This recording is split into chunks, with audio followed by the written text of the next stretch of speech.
Sa gitna ng isang liblib na baryo, naninirahan si Manuel, isang binatang magsasaka na kilala sa kanyang sipag at kababaang loob. Siya ay nakatira lamang sa isang maliit na bahay kubo sa gitna ng bukirin na minana pa niya mula sa kanyang yumaong ama. Sa kabila ng hirap ng buhay, hindi siya nagrereklamo. Ang bawat araw ay inuukol niya sa pagtatanim ng palay, gulay at kaunting mais upang may maihain sa hapagkainan. Isang dapit hapon, matapos ang mahabang araw ng pagbubungkal ng lupa, napansin ni Manuel ang kakaibang kislap sa ilalim ng punong acacia na malapit sa kanyang taniman. Lumapit siya at nakita ang isang tungkod na yari sa kahoy na tila kakaiba sa karaniwan. Ang ulo nito'y may ukit ng isang maliit na duwende at sa dulo na may kumikislap ang tila gintong hugis bituin. Ano kaya ito? Bulong ni Manuel habang dahan-dahang dinampot ang tungkod. Sa oras na mahawakan niya ito, biglang umihip ang malamig na hangin at parang may bulong na narinig siya. Ingat ka sa hawak mo, magsasaka. Ito'y hindi basta tungkod. Naguluhan si Manuel, ngunit dinala niya ito pauwi. Nang gabing iyon, hindi siya dalawin ng antok. Paulit-ulit sa kanyang isipan ang kakaibang enerhiya ng tungkod. Kinabukasan, nagising siya na puno ng sigla at may kakaibang pagnanais na magtanim. Bit-bit ang tungkod. Sinimulan niyang linisin at bungkalin ang kalahating ektarya ng kanyang lupain na dati tuyot at bitak-bitak ang lupa. Habang nakabaon ang tungkod sa lupa, napansin niyang nagiging mas malambot ito at sa bawat punlang kanyang itinatanim ay tila mas mabilis tumubo ang mga dahon. Makalipas lamang ang ilang linggo, ang kanyang taniman na dati halos hindi namumunga, ngayon ay nag-uumapaw sa ani. Lumago ng todo ang mga gulay, bumigat ang mga palay, at ang mga prutas ay nagkaroon ng matatamis na bunga. Ang dating maliit na bukirin ay napuno ng kasaganahan. Sa loob lamang ng ilang buwan, ang maliit na ani ni Manuel ay lumago ng sobra-sobra. Nabili niya ang mga karatig na lupain mula sa ibang magsasakang sumuko na dahil sa hirap ng tagtuyot. Sa paglipas ng taon, siya ay nagkaroon ng sariling hasyenda. Ngunit habang siya ay yumayaman, nagsimulang kumalat ang balita. May mga magsasaka at negosyanteng kilala sa baryo bilang sakim at inggitera ang nagtaka kung paano biglang umaangat ang isang tulad ni Manuel. Hindi maaaring siya lang yan. May tinatagong sikreto ang binata, bulong nila sa isa't isa. Isa sa kanila ang lumapit sa isang malakas na albularyo na kilala sa paggamit ng itim na mahika upang makuha ang nais. Kung anuman ang hawak niyang yaman, kailangang mapasakamay natin, wika ng isa sa mga mayayamang magsasaka. Ang albularyo, na may kasakiman ding nakabaon sa puso, ay ngumisi. Kung tungkod man iyan ng duwende, hindi siya karapat-dapat. Sa akin yan dapat mapunta. Ako ang mas makapangyarihan. Samantala, si Manuel ay walang kamalay-malay sa mga matang nakamasid at sa mga kamay na nagbabalak ng kasamaan laban sa kanya. Ang tungkod ng duwende na minsang nagbigay sa kanya ng kasaganaan ay ngayon namang magiging ugat ng mga pagsubok na huhubog sa kanyang kapalaran. Lumipas ang mga araw at lalong lumago ang kabuhayan ni Manuel. Ang dating maralitang binata na halos walang makain ay ngayon nagmamay-ari na ng malalawak na lupain. Ang kanyang mga bukirin ay punong-puno ng gintong palay, makukulay na gulay at matatamis na prutas. Sa bawat ani, daan-daang sako ang naibebenta sa pamilihan at siya'y mabilis na umangat bilang isa sa pinakamayamang magsasaka sa kanilang bayan. Ngunit sa bawat pag-angat niya, tumarami rin ang matang nakatingin at pusong naiinggit. Ang ilang magsasakang dati kinakausap siya ng magiliw, ngayoy lumalayo na at palihim na nagbubulungan. Hindi normal ang ganyang pag-angat. Ilang buwan pa lang, may hasyenda na agad siya. bulong ng isang matandang magsasaka. May sumpayan. Baka nagbenta ng kaluluwa sa engkanto, dagdag pa ng isa. Ngunit may isa sa kanila na higit na nag-aalab ang inggit. Si Don Ernesto, isang kilalang mayamang magsasaka na dati pinakamakapangyarihan sa kanilang lugar. Hindi matanggap ni Don Ernesto na malampasan siya ng isang hamak na binata. Hindi ako papayag na agawin ng isang katulad niya ang trono ng kayamanan dito sa baryo. Galit na sambit ni Don Ernesto habang kausap ang kanyang mga tauhan. Dahil sa inggit, nagdesisyon si Don Ernesto na humingi ng tulong sa isang albularyong kilala sa buong lalawigan, si Apolinario, isang matandang lalaking may malalim na kaalaman sa panggagamot at sa mabisang orasyon. Ngunit higit sa lahat, kilala siya sa paggamit ng itim na mahika upang manipulahin ang kapalaran ng tao. Pagdating ng gabi, nagtungo si Don Ernesto sa masukal na kagubatan kung saan naninirahan si Apolinario. Nakaharap niya ang albularyo na nakadamit ng itim at may mga palamuting buto ng hayop at anting-anting na nakasabit sa katawan. Apolinario, wika ni Don Ernesto, may isang binatang magsasaka rito sa baryo. Pangalan niya ay Manuel. Sa loob lamang ng ilang buwan, yumaman ng sobra at ngayoy may hasyenda na. Naniniwala akong hindi pangkaraniwan ang hawak niya. Sinasabi ng mga tao, may tungkod siyang galing sa duwende. Gusto kong makuha iyon. Ngumisi si Apolinario at ang kanyang mga matang tila nagliliyab sa dilim. Kung totoo ang sinasabi mo, Don Ernesto, hindi pangkaraniwang kayamanan ang hawak ng binata. Ang tungkod ng duwende ay puno ng bisa. Kapag nasa aking mga kamay iyon, wala nang makakatalo sa kapangyarihan ko. Ngunit kailangang maging maingat. Ang mga bagay na galing sa engkanto ay may kasamang sumpa. Kung hindi karapat-dapat ang hahawak, maaari itong magdala ng kapahamakan. Napakunot ang noo ni Don Ernesto. Hindi mahalaga ang sumpa. Sa akin lang dapat mapunta ang yaman at kapangyarihan sa baryong ito. Tulungan mo akong agawin ang tungkod. Ngumisi si Apolinario. Kung gayon, magsimula na tayong maghanda. Babaliktarin natin ang kapalaran ni Manuel. Ngunit tandaan mo, Don Ernesto, may kapalit ang lahat. Ang inggit at kasakiman ay magdadala ng mabigat na bayarin. Samantala, si Manuel ay patuloy na nagtatamasa ng kasaganaan. Hindi niya namamalayan na sa dilim ng gabi, may mga matang nagmamasid at ang mga anino ng inggit at kasakiman ay unti-unti nang dumarapo sa kanyang buhay. Isang umaga, nagising si Manuel sa tunog ng malalakas na kaluskos mula sa labas ng kanyang bahay kubo. Dali-dali siyang bumangon, bitbit ang tungkod na hindi na halos niya iniiwan kahit saan siya magtungo. Paglabas niya, bumungad ang isang pambihirang tanawin. Ang kanyang mga palay ay tila kumakaway sa kanya, mas malago at mas luntian kaysa dati. Ang mga puno ng mangga, niyog at bayabas ay may mga bungang halos bumibigat sa mga sanga. Habang siya'y namamangha, biglang umihip ang malamig na hangin. Kasabay nito'y narinig niyang muli ang pamilyar na bulong. Manuel, Manuel, bantayan mo ang iyong tungkod. May mga matang sakim na nagmamasid. Napalinga-linga siya, subalit wala namang ibang tao sa paligid. Sino ka? Sigaw niya. Ngunit ang tanging sagot lamang ay ang huni ng hangin at ang mahihinang kaluskos ng mga dahon. Kinagabihan, dumalaw sa kanya ang kanyang matalik na kaibigan, si Pedro, isa ring magsasaka na matagal nang nakatira sa baryo.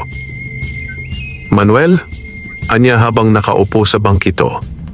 Napapansin mo ba ang bulungan ng mga tao? Marami nang naiinggit sa iyo. May mga nagsasabing may tinatagong hiwaga ang iyong pagyaman. Napabuntong hininga si Manuel. Pedro, wala akong ibang ginawa kundi magtanim ng magsikap. Totoo, natagpuan ko ang tungkod na ito, pero wala naman akong ginawang masama. Kung ano man ang dulot nito, para sa ikabubuti ko lang. Ngunit mariing umiling si Pedro. Hindi ganoon kasimple. Kilala mo si Don Ernesto, hindi ba? Hindi siya papayag na may magsasakang hihigit sa kanya. At nabalitaan ko rin, lumapit na siya kay Apolinario.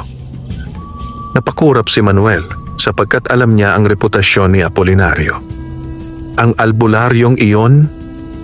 Gulat niyang tugon. Sinasabi nilang kaya niyang magpabagsak ng tao gamit lamang ang dasal at orasyon. Kung totoo man iyan, nasa panganib ako. Tumango si Pedro. Kaya kailangan mong mag-ingat. At kung may bisa nga ang tungkod na yan, baka iyon ang tanging sandata mo laban sa kanila. Habang patuloy ang kanilang pag-uusap, sa malayo ay may 2 aninong nakatago sa likod ng mga punong kahoy. Isa sa mga tauhan ni Don Ernesto ang palihim na nagmamasid at nakikinig. Pagbalik nito sa kanyang amo, agad niyang iniulat ang lahat ng narinig. Abay, tama ang hinala ko, sabi ni Don Ernesto habang kumakagat ng sigarilyo. Tungkod nga ang lihim niya. Sa oras na makuha ko iyon, hindi na siya makakabangon. Ako lamang ang kikilalanin bilang pinakamayamang magsasaka rito. Ngumisi si Apolinario na nasa kanyang tabi. Hindi tayo maaaring basta-basta lumapit at agawin iyon. Kailangang may ritual at handog upang malusutan natin ang sumpa ng duwende. Kung hindi, kapahamakan ang tatama sa atin. Gawin mo ang lahat ng kinakailangan, sagot ni Don Ernesto. Kahit mag-alay pa tayo ng dugo ng hayop o tao, basta't mapasakamay ko ang tungkod. Samantala, si Manuel ay nakaupo sa harap ng kanyang bahay kubo, hawak ang tungkod at nakatingin sa malamlam na buwan. Sa kanyang puso, naramdaman niya ang bigat ng paparating na panganib. Subalit may tinig sa kanyang kalooban na nagsasabing, "Huwag kang matakot. Hanggat malinis ang iyong puso, ipagtatanggol ka ng tungkod laban sa kasamaan." Ngunit ang hindi niya alam, sa susunod na mga gabi, magsisimula na ang mga pagsubok na susukat sa kanyang tapang at dangal. Mabilis na kumalat sa buong baryo ang balitang si Manuel ay may tinatagong mahiwagang tungkod na galing umano sa isang duwende.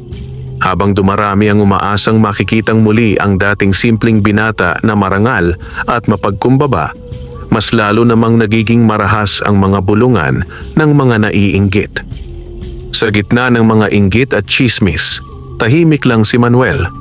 Patuloy pa rin siyang tumutulong sa mga kapitbahay na nangangailangan, nagpapahiram ng binhi, nagbibigay ng bigas, at hindi nagdadalawang isip na tumulong sa mga nagigipit. Ngunit kahit ganoon, hindi maalis ang mga matang mapanghusga at ang mga pusong sakim na nais agawin ang kanyang yaman. Samantala, si Apolinario at si Don Ernesto ay nagsimula ng maghanda ng isang madilim na ritual. Sa kanilang lihim na kubo sa loob ng gubat, nakalatag ang mga itim na kandila, bote ng langis na may kakaibang amoy at mga papel na may nakasulat na orasyon.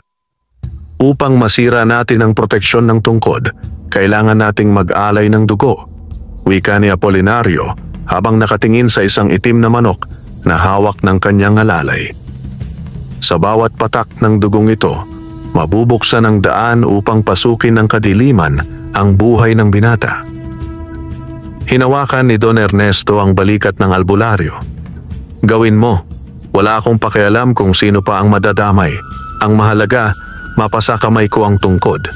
Kaya't sinimulan ni Apolinario ang orasyon.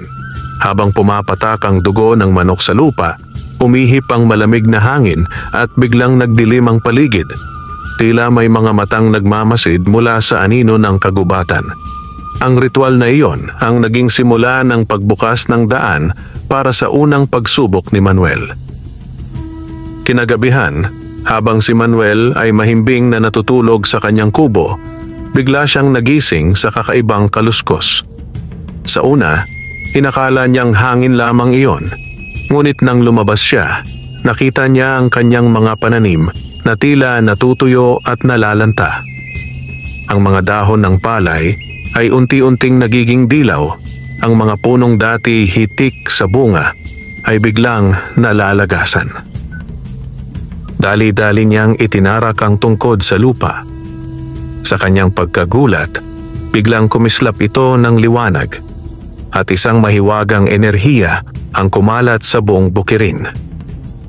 Sa isang iglap, nabalik ang sigla ng mga pananim at ang mga tuyot na dahon ay muling nagbingluntian. Ngunit kasabay ng pagbabalik ng sigla, nakarinig siya ng malalim na halakhak na tila nanggagaling sa hangin. Hindi ka laging maililigtas ng tungkod, binata. Darating ang araw na mahuhulog ka rin. Kinabukasan, lumapit si Pedro na may dalang balita. Manuel, may kakaibang nangyari sa mga taniman ng ilang magsasaka kagabi. Bigla raw natuyo ang kanilang mga gulay at palay. Ngunit ang taniman mo lamang ang nanatiling masigla. Natigilan si Manuel. Alam niyang hindi iyon karaniwang pangyayari. Pinaghihinalaan niyang may kinalaman dito si Apolinario at si Don Ernesto. Pedro, wika niya. Hindi ko alam kung hanggang kailan ko kayang protektahan ang aking mga lupain. Ngunit alam ko, hindi ito laban lang ng tao. Laban ito ng kasakiman, laban sa katarungan. Dahil sa mga pangyayaring iyon, nagsimulang matakot ang mga tao sa baryo. May ilan na humanga kay Manuel dahil sa hiwaga ng kanyang lupain, ngunit may ilan ding nagsimulang umiwas, naniniwalang baka may sumpa siyang dala. At sa mga anino ng kagubatan, lihim na nagmamasid si Apolinario. Ngumisi siya at nagsalita. Kung nakaligtas ka sa unang pagsubok, mas titindi pa ang darating. Hindi ka basta makakatakas, Manuel. Habang nakatanaw sa malawak na bukirin, mahigpit na hinawakan ni Manuel ang tungkod ng duwende. Batid niyang magsisimula na ang sunod-sunod na unos na susubok hindi lamang sa kanyang tapang, kundi pati sa kanyang puso. Sa mga sumunod na araw, tila wala ng katahimikan si Manuel.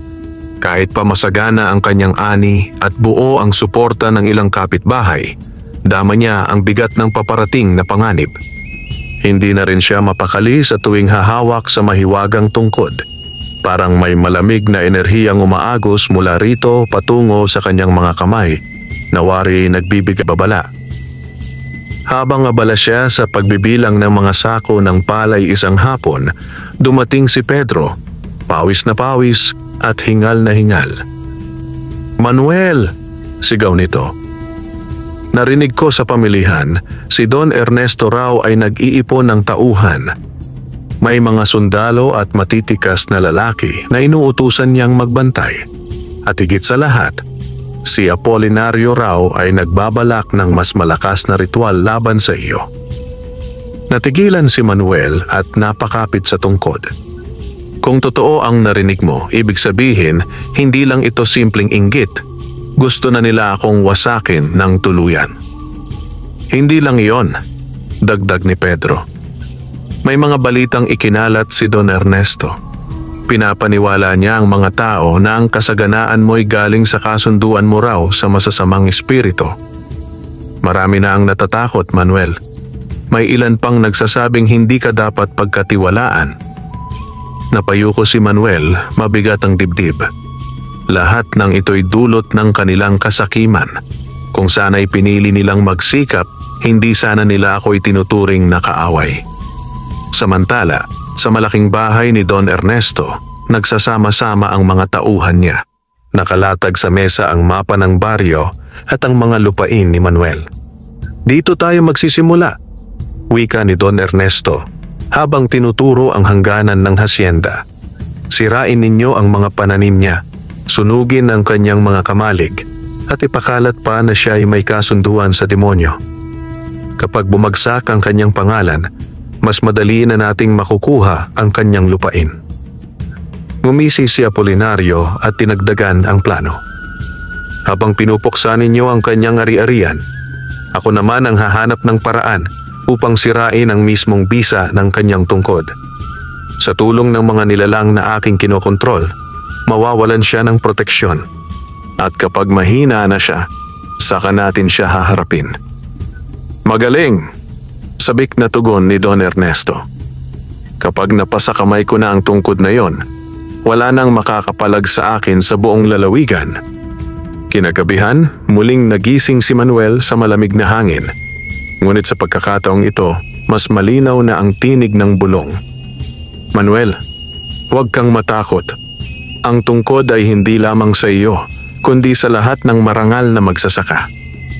Ang kasakiman ay darating, ngunit tandaan mong hindi ginto ang batayan ng tunay na yaman, kundi ang puso. Nang marinig niya iyon, lalo niyang naramdaman ang bigat ng responsibilidad. Hindi lang pala para sa sarili niya ang tungkod, kundi para sa kabutihan ng lahat ng taong inaapi at kinakawawa. Lumapit si Pedro at nagsabi, "Kung ano man ang plano nila, kailangan nating maging handa. Hindi ito laban na dapat mong harapin ng mag-isa. Maraming naniniwala pa rin sa iyo, Manuel. Huwag kang susuko." Mahigpit na tumango si Manuel. "Kung iyon ang nais ng kapalaran, ipagtatanggol ko ang tungkod, ang aking lupain, at higit sa lahat, ang katotohanan. Hindi ako papayag na manaig ang kasakiman." At sa gabi ring iyon, nagsimula ng maghanda si Manuel. Hindi lamang bilang magsasaka, kundi bilang tagapagtanggol ng isang hiwagang hindi dapat mapasa kamay ng masama. Hindi nagtagal, tumupad sa kanilang masamang balak si Don Ernesto at ang kanyang mga tauhan. Isang hating gabi, tahimik na sumalakay ang ilan sa mga tauhan niya sa hangganan ng hasyenda ni Manuel. Bit-bit nila ang mga sulo at lagari, dahan-dahan nilang sinira ang mga bakod at sinunog ang mga punong kahoy na nakapwesto malapit sa kamalig. Nagising si Manuel sa amoy ng usok. Agad siya kumaripas palabas ng kanyang kubo, hawak ang tungkod. Namumutok na ang apoy sa gilid ng kanyang taniman. Ang mga palay na pinaghirapan niya ay mabilis na nilalamon ng apoy. "Pedro! Pedro!" sigaw niya habang tinatawag ang kanyang kaibigan.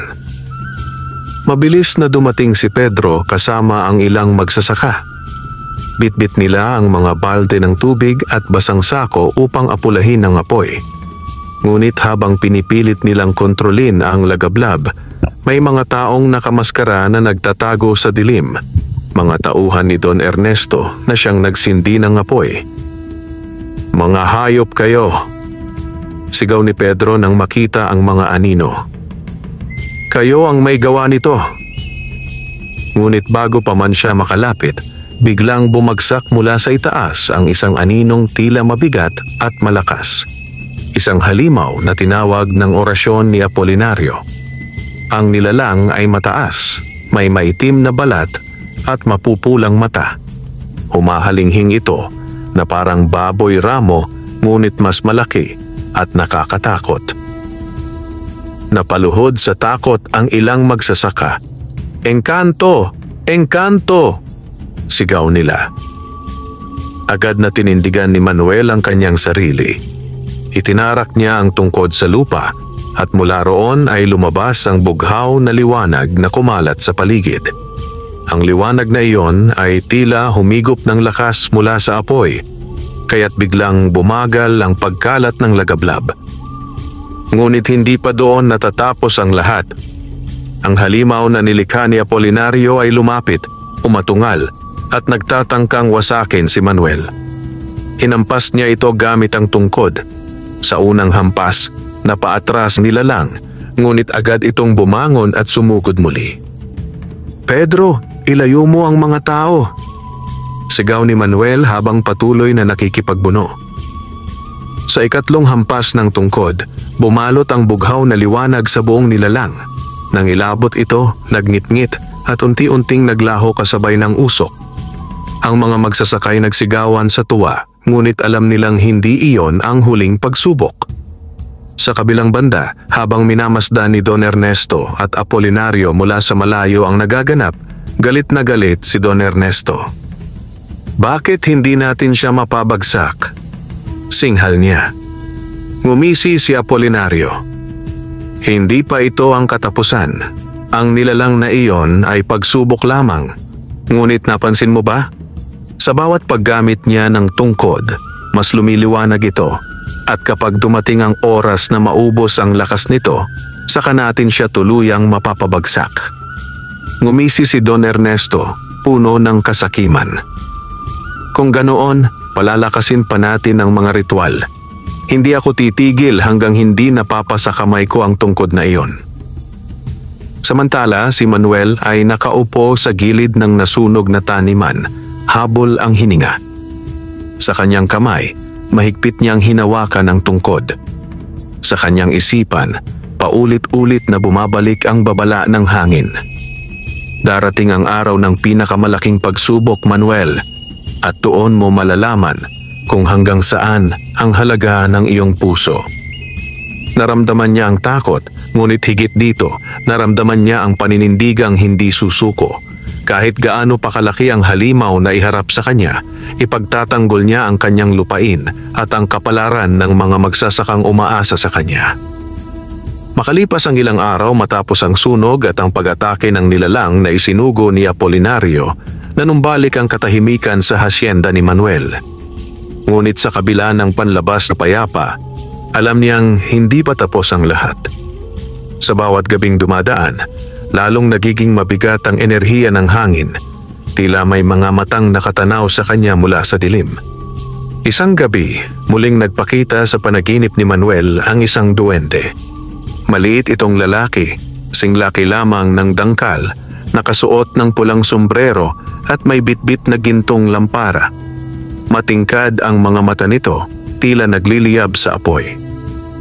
"Manuel," wika ng duwende sa kanyang panaginip, "ang tungkod na hawak mo ay hindi lamang gamit upang palaguin ang pananim. Isa itong susi sa mas malaking kapangyarihan. Ngunit tandaan mo, hindi lahat ng naghahangad ay karapat-dapat. Ang iyong mga kaaway ay gagawa ng lahat upang makuha ito, ngunit ikaw ang napili dahil sa iyong malinis na puso." Nagulat si Manuel at nagtanong, "Ano ang ibig mong sabihin? Paano ko mapoprotektahan ang tungkod laban kay Don Ernesto at kay Apolinario?" Ngumiti ang duwende, ngunit may lungkot sa tinig nito. "Hindi sapat ang lakas ng tungkod kung mag-isa mo lang itong gagamitin.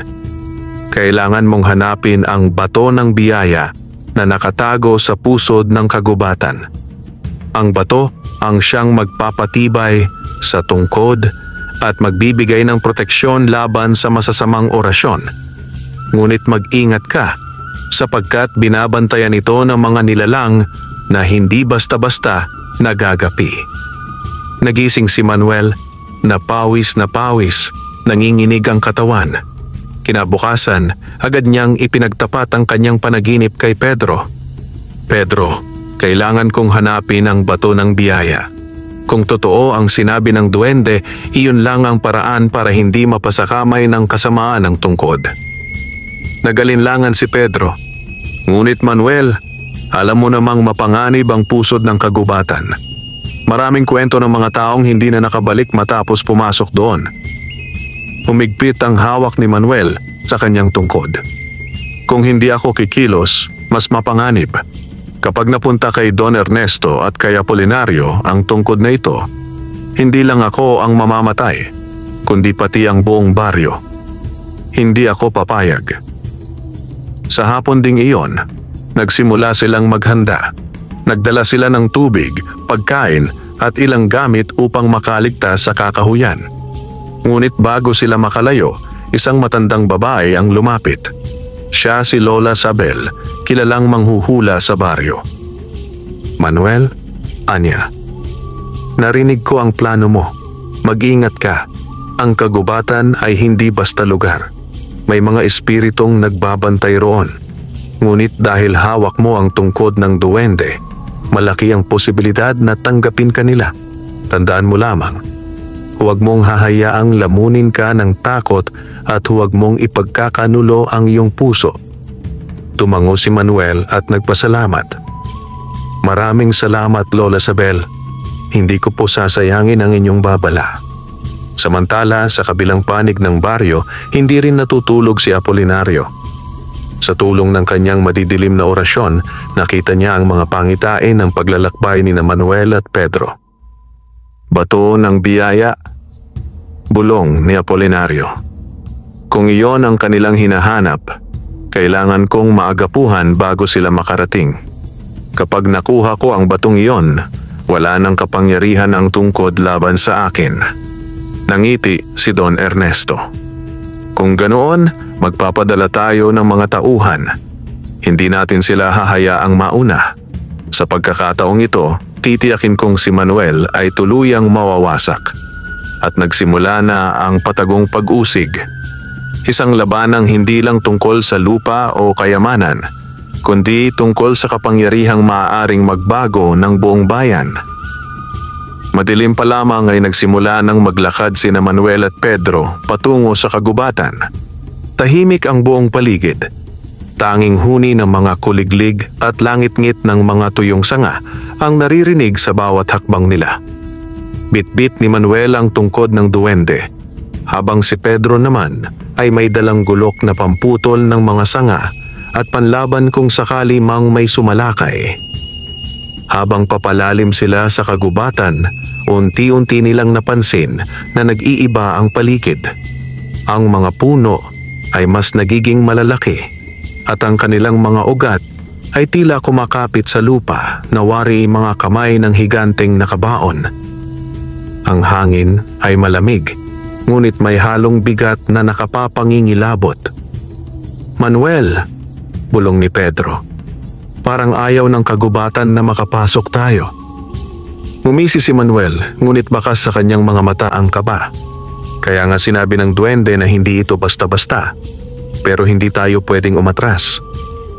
Pagkaraan ng ilang oras, nakarating sila sa isang malawak na bahagi ng kagubatan na puno ng mga punong kahoy na magkakabit ang mga sanga, kaya't halos hindi na sumisilip ang araw. Biglang umihip ang malamig na hangin at sa bawat pagbuga nito, parang may mga tinig na nagbubulong. "Bumalik na kayo. Hindi kayo karapat-dapat." Napatigil si Pedro, nanginginig ang boses. "Naririnig mo ba, Manuel? May bumubulong?" Tumango si Manuel. "Oo, pero ito na siguro ang unang pagsubok. Huwag tayong padadala." Itinarak niya ang tungkod sa lupa at biglang nagningning ang dulo nito ng bughaw na liwanag. Ang liwanag ay nagbigay ng kaunting liwanag sa madilim na paligid at kasabay nito ay nawala ang mga bulong. Ngunit hindi pa sila nakalalayo, may biglang gumalaw mula sa mga anino, mga nilalang na hugis tao ngunit gawa sa usok at anino.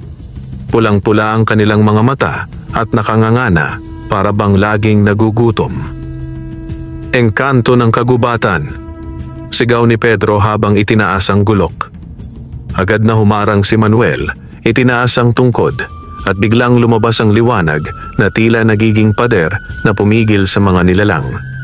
Ngunit patuloy silang sumusugod, tila ba hindi natitinag. "Manuel, hindi sila natatakot," wika ni Pedro. "Hindi takot ang kailangan nila," sagot ni Manuel. "Puso." Huminga siya ng malalim at sa halip na hampasin muli ang mga nilalang, idinikit niya ang tungkod sa lupa at nagsalita. "Hindi ako pumunta rito para sa kasakiman. Nais ko lamang ipagtanggol ang aking lupain at ang mga taong umaasa sa akin. Kung kayo ang mga bantay ng kagubatan, hayaang patunayan kong malinis ang aking hangarin." Saglit na natigilan ang mga nilalang at dahan-dahang naglaho na parang usok na tinangay ng hangin. Pagkaraan ng insidenteng iyon, nakarating sila sa isang malawak na parang sa gitna ng kagubatan. Doon ay may nakatayong lumang bato, kulay abo at punong-puno ng ukit ng mga sinaunang simbolo. Sa ibabaw nito, may makikitang kumikislap na malakristal na bato, ang bato ng biyaya. "Manuel, iyon na siguro ang sinasabi ng duwende," sigaw ni Pedro, puno ng tuwa. Ngunit bago pa sila makalapit, biglang yumanig ang lupa. Mula sa likod ng mga puno, lumabas ang isang dambuhalang ahas, mas malaki kaysa sa pinakamalaking punong nakita nila. Itim ang balat nito at kumikislap ang pulang mga mata. "Bantay ng bato," bulong ni Manuel habang nakatingin sa halimaw. Nakahanda na sanang sumugod si Pedro gamit ang gulok, ngunit pinigilan siya ni Manuel. Hindi basta lakas ang kailangan dito, subukin ko muna ang tungkod. Itinaas ni Manuel ang tungkod at kumislap ang bughaw na liwanag. Ngunit hindi natakot ang ahas. Sa halip ay umatungal at biglang sumugod sa kanila, handang lamunin silang buo. Sa sandaling iyon, alam ni Manuel na magsisimula ang pinakamahirap na labanan ng kanyang buhay. Umungol ng ubod lakas ang dambuhalang ahas. Ang tunog ay parang kulog na gumulantang sa buong kagubatan, dahilan upang magliparan ang mga ibon at manginig ang mga punong kahoy. Nakapulupot ito sa paligid ng bato ng biyaya, waring sinasabi sa kanilang dalawa na walang sino mang makalalapit. Si Pedro ay nanigas, nanginginig ang kamay na hawak ang gulok. "Manuel, hindi natin kaya to. Para itong halimaw mula sa bangungot." Ngunit hindi umurong si Manuel.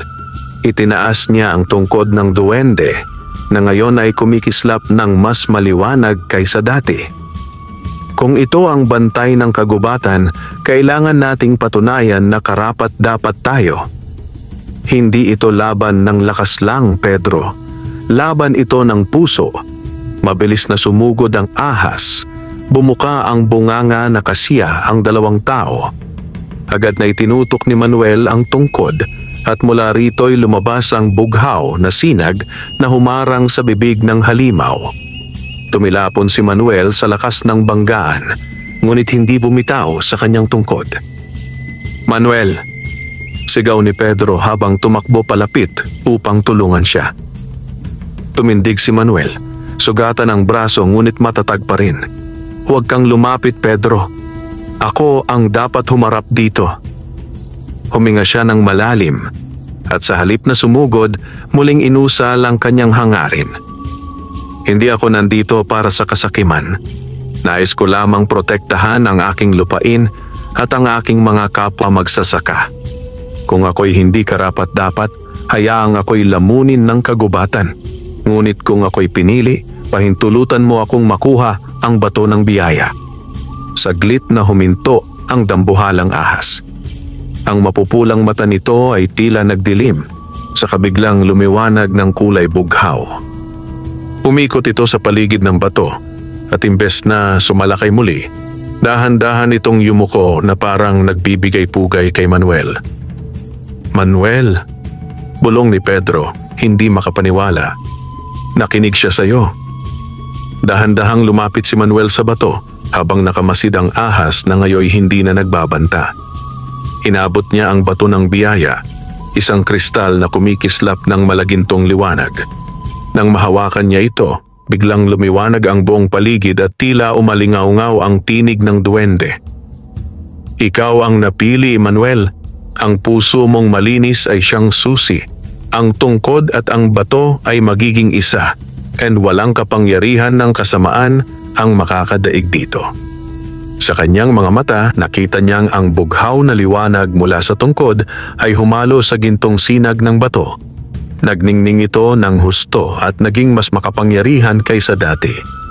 Ngunit bago pa siya makapahinga, biglang narinig nila ang mga yabag at sigaw mula sa gilid ng kagubatan. Dumating ang mga tauhan ni Don Ernesto, bitbit ang mga itak at sibat, at kasama nila si Apolinario na hawak ang kanyang mga itim na orasyon. "Manuel!" sigaw ni Don Ernesto, puno ng galit at kasakiman. "Sa wakas, nakita ko na ang hinahanap ko. Ibigay mo sa akin ang bato at ang tungkod kung ayaw mong mamatay." Ngumisi si Apolinario, itinaas ang kanyang mga kamay at nagsimulang bumigkas ng mga dasal. Mula sa lupa, nagsimulang lumabas ang mga nilalang na anino, mas marami at mas malalaki kaysa sa mga nakaharap ni Manuel kanina. Handa na ang lahat para sa pinakamalaking sagupaan. Nagliyab ang paligid ng pusod ng kagubatan nang magsimulang bumigkas ng orasyon si Apolinario. Ang mga aninong nilalang ay naglabasan mula sa lupa, pumaligid kay Manuel at kay Pedro, at nagngangalit na parang mga hayop na gutom sa dugo. Sa likuran nila, nakatayo si Don Ernesto, nakangisi at puno ng kasakiman. Hawak ang kanyang baril na animoy simbolo ng kapangyarihang makalupa. "Manuel!" sigaw ni Don Ernesto. "Sa akin mo ibigay ang tungkod at ang bato. Hindi ka nararapat humawak ng kapangyarihang iyan. Isa ka lang hamak na magsasaka." Matatag ang tinig ni Manuel nang tumugon. Hawak ng mahigpit ang tungkod ng duwende na ngayoy nagliliyab ng bughaw at gintong liwanag. "Oo, isa lang akong magsasaka, pero sa lupa at pawis ko nakasalalay ang aking dangal. Hindi ko ibibigay ang biyayang ipinagkatiwala ng mga engkanto sa kamay ng mga sakim at mapang-api." Nagsimula ang sagupaan. Sumugod ang mga nilalang na anino, nag-uunahan upang lapain sina Manuel at Pedro.